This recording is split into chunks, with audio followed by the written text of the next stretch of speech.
real busy. We didn't talk about the state series in the context of the angst that is coming with the performance. And honestly, I think it's justified. Going into the series, I would tell people, look is important. You know, if they win games, great, but coming off of finishing last in the West, I think going out there and playing well and dominating would be important. And they didn't do that. Now, the score differential was big on Sunday, and the score differential was big on Friday, but there was a lot of free bases. There was a lot of errors. There was a lot of mistakes, a lot of stolen bases, and a 16-win team from a year ago took one in Starkville, and they didn't. It was just sloppy is the word I would use to describe the weekend for State.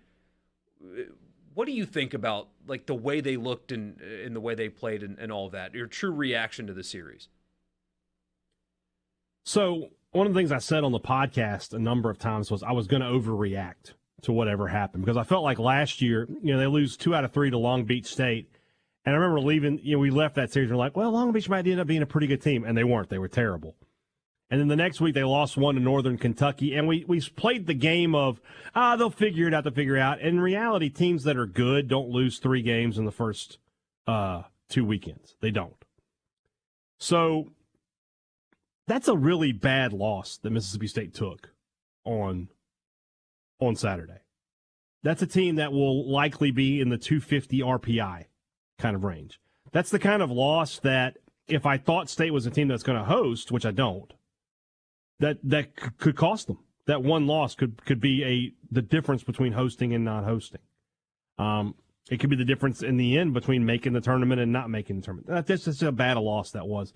And then you combine, never mind that if they had just lost a regular baseball game, if they had lost 6-2 or something, that's bad enough. But to blow a 10-1 lead like that in a game where walks and errors killed you more. I said this, people said it on Twitter, I said it on the podcast. The pitching staff for MSU could have just said, we're going to throw 85 right over the plate. They would have won the game.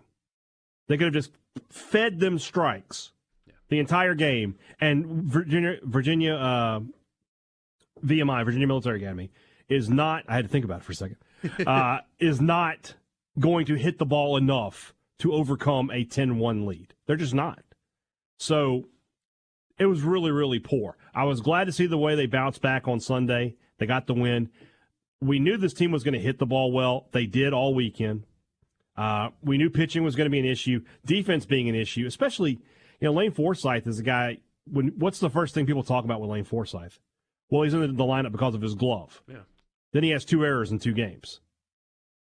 That can't happen. That can't happen for a guy who's hitting 091 right this second. I know it's only the first weekend, but if you're hitting 091 against VMI, what are you doing against LSU and Arkansas and Ole Miss? I don't know the answer to that. So this is a big week for Mississippi State coming up. They have 2 midweek games, and they have 3 games against a Power 5 name opponent. They need to be 4-1. And they really don't need to drop one of these midweek games. They need to, if you drop one to Arizona State, fine. If you win the series, nobody cares. But if State loses a couple games this week, people are just going to be like, it's happening again. Yeah. State fans need something to calm their nerves. They need, whatever the baseball wins equivalent is of a shot of Jack Daniels. They need that just to get everybody, settled down. So what are they going to do at catcher? So 11 stolen bases on Saturday, and some of that can be on pitching. Now, I don't know if it is or not. That's a question for Chris Lemonis. But sometimes a pitcher can take too long getting the ball to the plate, putting the catcher in a tough spot to throw somebody out. Like, that's possible. But 11 stolen bases are 11 stolen bases. Went with the freshman on Sunday from my backyard, pretty much from my backyard. I think I live, right up the road from him. But he looks good, had a hit as well, a double, right, if I remember correctly. So what are they going to do there? Double for Ross Highfield. Well, Hancock's got the start today. They just put the lineup out a few minutes ago. And the issue is this. It's, where are you putting people? Because you want Hunter Hines in the lineup. Yeah. Now, he didn't start on Sunday. But, he's the guy, he led you in home runs last year, or was second in the team in home runs as a freshman.